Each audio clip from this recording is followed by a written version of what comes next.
बिस्मिल्लाहिर्रहमानिर्रहीम। अस्सलाम वालेकुम students, I am Mohammad Fawad Malik और आज हमने चैप्टर नंबर 7 के शॉर्ट क्वेश्चंस करने हैं। तो आइए देखते हैं क्वेश्चन नंबर 1। जी स्टूडेंट्स, तो ये है क्वेश्चन नंबर 1 जिसमें वो कहते हैं name the two characteristics of simple harmonic motion. आपने सिंपल हार्मोनिक मोशन की दो कैरेक्टरिस्टिक्स जो है वो डिस्क्राइब करनी है। तो इसके लिए हम डिस्क्राइब करते हैं सबसे पहले जो सिंपल हार्मोनिक मोशन का रिलेशन है कि एक्सेलरेशन डायरेक्टली प्रोपोर्शनल होता है डिस्प्लेसमेंट के। अब इससे हमें दो बातें पता चलती हैं। Number 1, restoring force is directly proportional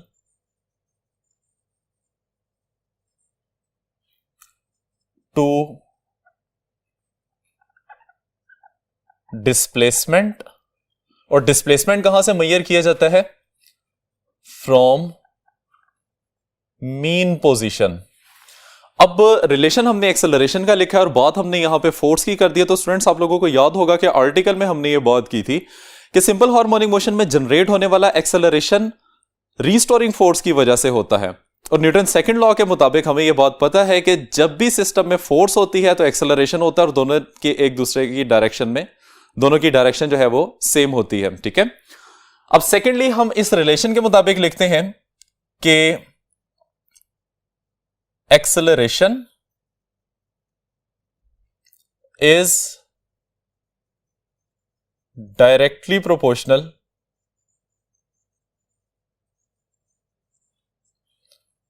to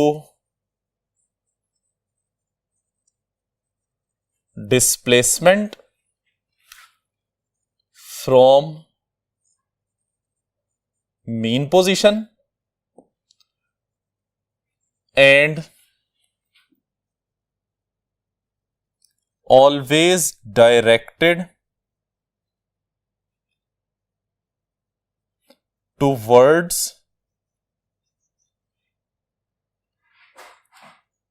mean position. कि एक्सेलरेशन भी डिस्प्लेसमेंट के डायरेक्टली प्रोपोर्शनल होता है, जबकि एक्सेलरेशन की डायरेक्शन हमेशा मीन पोजीशन की तरफ होती है। और स्टूडेंट्स, इसमें हम यह बात भी लिख सकते हैं कि total energy of system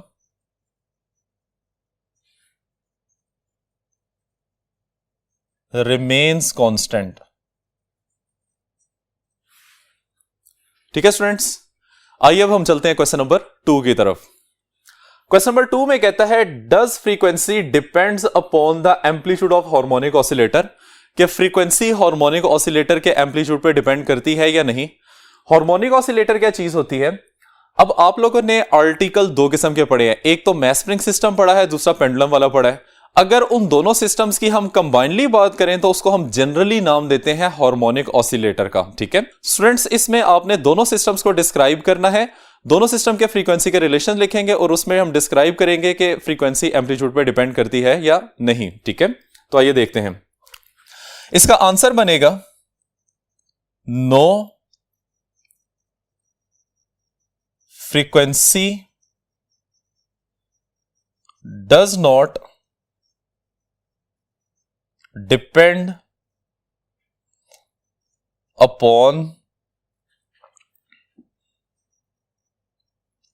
amplitude of harmonic oscillator.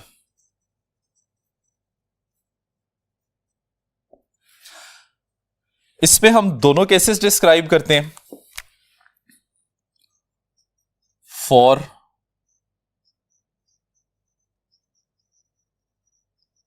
Horizontal mass spring system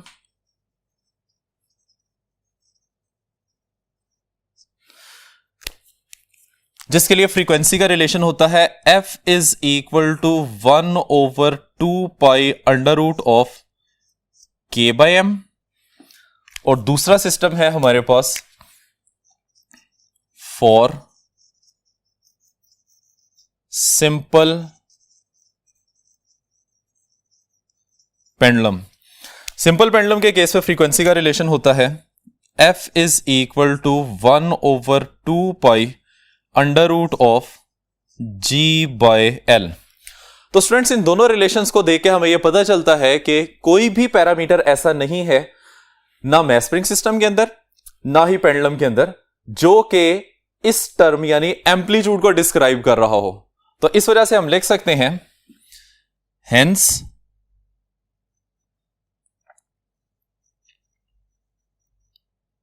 frequency of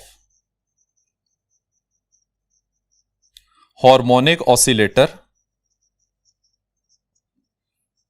is independent of amplitude. ठीक है स्टूडेंट्स, अब आइए चलते हैं क्वेश्चन नंबर 3 की तरफ। स्टूडेंट ये है हमारे पास क्वेश्चन नंबर 3, जिसमें वो कहता है can we realise an ideal simple pendulum. क्या आप आइडियल सिंपल पेंडुलम को रियलाइज कर सकते हैं? रियलाइज का मतलब यह है कि आप उसको डेली लाइफ में बना सकते हैं या नहीं। तो स्टूडेंट्स एक बात तो कंफर्म है कि जो भी चीज आइडियल होती है वो डेली लाइफ में एग्जिस्ट नहीं कर सकती। तो इसका आंसर बनेगा no we can not realise ideal simple pendulum because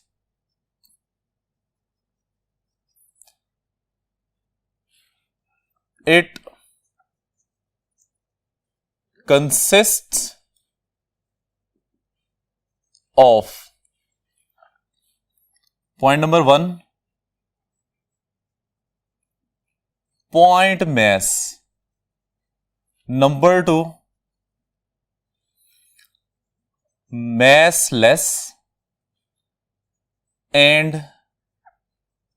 inextensible string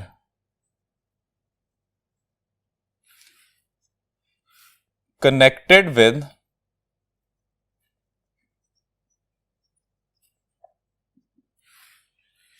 इसमें फिर पॉइंट नंबर 3 आ जाएगा रिजिड and frictionless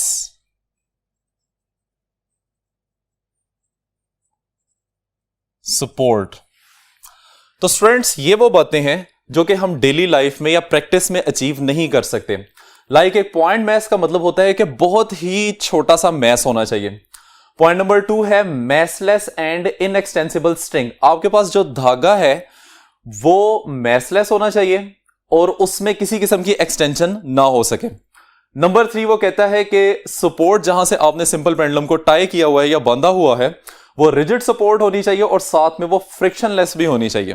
तो ये चीजें डेली लाइफ में या प्रैक्टिस में हम अचीव नहीं कर सकते। तो इसलिए हम लिख सकते हैं कि hence we can not realize ideal simple pendulum. ठीक है स्टूडेंट्स, अब आ जाए क्वेश्चन नंबर 4 की तरफ। कहता है what is the total distance travelled by an object moving with SHM in the time equal to the time period if its amplitude is equal to capital A। हमारे पास कोई एक system है, वो mess spring system भी हो सकता है या फिर सिंपल पेंडुलम भी हो सकता है। ठीक है, तो आपने ये बताना है कि अगर आप उसको ऑसिलेट करवाते हैं, ऑसिलेशन के दौरान वो टाइम जिसको आप उसका टाइम पीरियड कहते हैं उसने कितना डिस्टेंस ट्रेवल किया है। तो इसको हम देखते हैं। फर्ज कर लें कि हम सिंपल पेंडुलम की एग्जांपल यहां पे कंसीडर करते हैं जिसमें this is the mean position और ये आ जाएंगी उसकी एक्सट्रीम पोजीशंस। अब स्टूडेंट्स टाइम पीरियड के बारे में हमें पता है। What is time period? Time period is that time which is taken by the vibrator to complete its one vibration. एक वाइब्रेशन को मुकम्मल करने के लिए वाइब्रेटर जितना टाइम लेता है उसको हम क्या नाम देते हैं? टाइम पीरियड का नाम देते हैं। अब इसमें अगर आप स्टार्ट करते हैं फ्रॉम एक्सट्रीम पोजीशन, तो एक्सट्रीम पोजीशन से मीन पोजीशन तक ये क्या डिस्टेंस बन जाएगा? एम्पलीट्यूड। फिर मीन से अदर एक्सट्रीम पोजीशन, ये भी क्या आ जाएगा? एम्पलीट्यूड। फिर अदर एक्सट्रीम से मीन पोजीशन, और फिर मीन पोजीशन से back to the same extreme position. तो ये हमारे पास जो है ना वो टोटल डिस्टेंस बनता है। क्योंकि वाइब्रेशन की हमने डेफिनेशन पढ़ी हुई है वन कंप्लीट राउंड ट्रिप, या फिर the motion of the object from one extreme position back to the same extreme position. तो चाहे आप इसकी एक राउंड ट्रिप स्टार्ट कर लें किसी भी पॉइंट से, इस एक्सट्रीम पोजीशन से, मीन से, या इस एक्सट्रीम पोजीशन से स्टार्ट कर लें, आपने एक राउंड ट्रिप इसकी कंप्लीट करनी है। या फिर अगर आप एक्सट्रीम पोजीशन से जस्ट स्टार्ट करते हैं तो आपने जिस एक्सट्रीम पोजीशन से इसको स्टार्ट किया है दोबारा मूव करते करते आपने सेम एक्सट्रीम पोजीशन के ऊपर जाना है, तो वन वाइब्रेशन होगी। तो इस तरह से चूंकि हमने टोटल डिस्टेंस बताना है, तो टोटल डिस्टेंस किसके इक्वल आ जाएगा? Total distance travelled by an object which is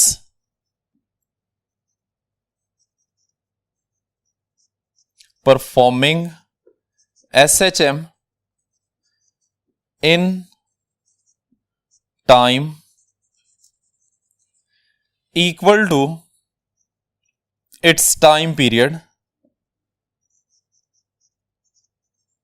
is 4 times of amplitude। ठीक है, वो किस तरह से आ जाएगा उसको हम लिख सकते हैं mathematically, total distance that is equal to कितनी दफा मूव किया, कितना डिस्टेंस मूव किया इसने इस एक्सट्रीम पोजीशन से ए, फिर यहां से वापस आते हुए ए एंड देन फिर ए। ठीक है, तो टोटल डिस्टेंस की वैल्यू इसकी आ जाएगी 4 टाइम्स ऑफ ए। ठीक है स्टूडेंट्स, तो ये आ जाएगा हमारे पास टोटल डिस्टेंस ट्रेवल। अब अगर इसी तरह के क्वेश्चन के अंदर एमसीक्यू के लिए बात नोट कर लें कि अगर वो आपसे ये पूछता है कि total displacement travelled by the object which is performing SHM in the time equal to its time period, तो अगर आप डिस्प्लेसमेंट की बात करेंगे तो देखें ऑब्जेक्ट जिस जगह से स्टार्ट करता है अपनी मोशन दोबारा उसी जगह पे आ जाता है, तो डिस्प्लेसमेंट को हम क्या कहते हैं? The distance between its initial and final position. तो सेम पोजीशन होने की वजह से डिस्प्लेसमेंट की वैल्यू क्या आ जाएगी? 0 के इक्वल आ जाएगी। ठीक है, चलिए आइए अब क्वेश्चन नंबर 5 देखते हैं।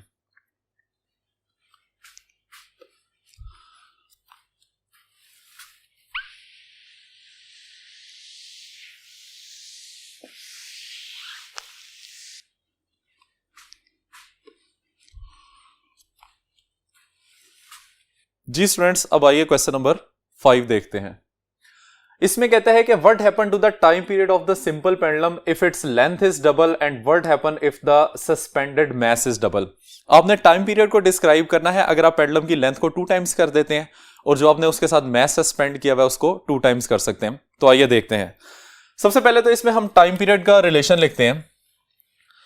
Time period of simple pendulum होता है T is equal to 2 pi under root of L over G। अब इसको हमने 2 पार्ट्स में डिस्क्राइब करना है। पहले हम इसमें कंसीडर करते हैं इफ लेंथ इज डबल्ड, तो जब आप लेंथ डबल करेंगे तो इसमें वैल्यू आ जाएगी L prime is equal to 2 times of initial length. ठीक है, सो न्यू टाइम पीरियड को हम T प्राइम से रिप्रेजेंट करेंगे which is equal to 2 pi under root of L prime divided by G। इसको हम लिख सकते हैं 2 pi under root of L prime की वैल्यू किसके इक्वल है स्टूडेंट्स? 2L के इक्वल है, वो यहां पे लिख देंगे 2L डिवाइड बाय G। अब आपने जो ओरिजिनल फॉर्मूला की शेप है उसको मेंटेन रखना है, जो एक्स्ट्रा फैक्टर यहां पे जनरेट हुआ है उसको आप फॉर्मूला से बाहर निकाल लें। So T prime is equal to under root 2 बाहर निकल आएगा और रिमेनिंग फैक्टर क्या बन जाएगा 2 pi under root of L divided by G। अब स्टूडेंट्स ये ब्रैकेट में जो आपको फैक्टर नजर आ रहा है ये तो इनिशियल टाइम पीरियड की वैल्यू है, तो हम इसको लिख सकते हैं कि new time period is equal to √2 of initial time period. तो रिजल्ट क्या बन गया,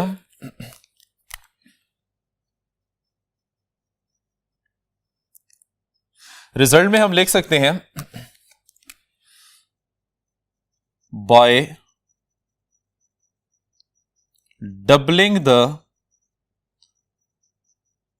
length of pendulum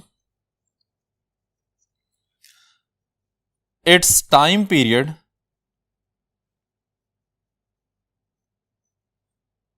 increases by √2। ठीक है स्टूडेंट्स, ये तो लेंथ को डबल करने का इफेक्ट आ गया। अब हम देखते हैं कि सस्पेंडेड मास को जब डबल करते हैं तो उससे क्या इफेक्ट आता है।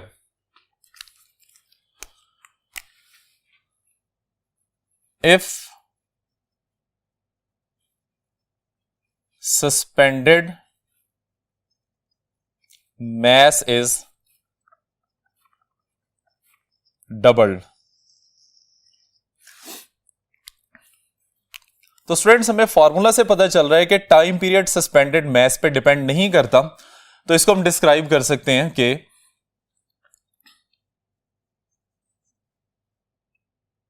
Bye doubling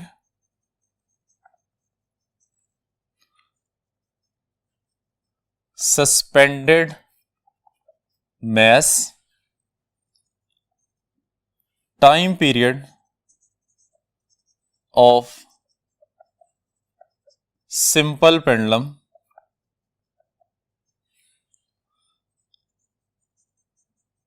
remains same because time period is independent of mass।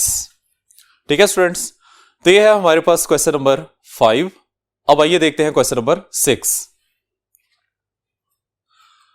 Ji students, question number 6 में वो कहता है कि does the acceleration of simple harmonic oscillator remains constant during its motion, is acceleration ever zero, explain.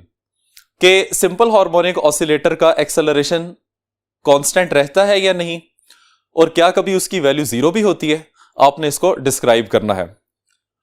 तो students इसमें हम describe करेंगे, कहता है कि एज सिंपल हार्मोनिक मोशन के लिए एक्सेलरेशन का रिलेशन होता है a is equal to -ω²x। अब उसने चूंकि हमें हार्मोनिक ऑसिलेटर का नाम दिया है, इसका मतलब है हमने जनरल बात करनी है और फॉर्मूले को भी हमने जनरलाइज्ड फॉर्म में लिखा हुआ है। ठीक है, इसकी वैल्यू कांस्टेंट होती है, इसको हम रिमूव कर देते हैं तो हमारे पास रिलेशन बन जाएगा a is directly proportional to -x। अब यहां से क्या मतलब बनता है कि एक्सेलरेशन डिस्प्लेसमेंट के डायरेक्टली प्रोपोर्शनल होता है, तो ये हम लिख लेते हैं which shows that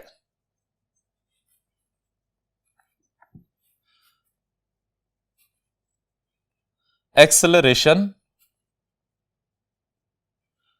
varies directly with displacement, so acceleration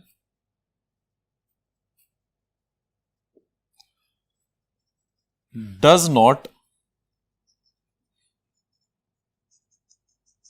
remains constant। अब स्टूडेंट्स उसने क्वेश्चन के दूसरे हिस्से में पूछा हुआ है कि एक्सेलरेशन की वैल्यू कभी जीरो भी होती है, तो आइए उसको एक्सप्लेन करते हैं।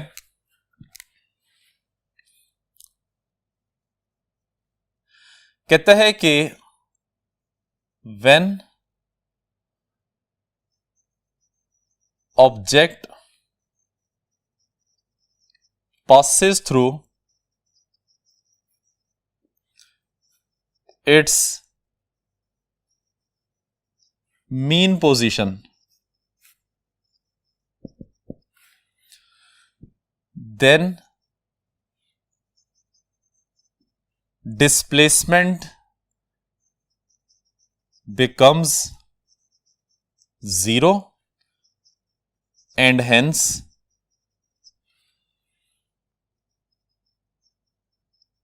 acceleration is also 0. मैथमेटिकली हम इसे डिस्क्राइब कर सकते हैं as a is equal to minus omega square x. So at mean position x is equal to 0 implies that a is equal to 0. ठीक है स्टूडेंट्स, यहां तक था आज का आर्टिकल. उम्मीद है कि आपको ये क्वेश्चन समझ आ गए होंगे. इजाजत चाहते हैं. अल्लाह हाफिज.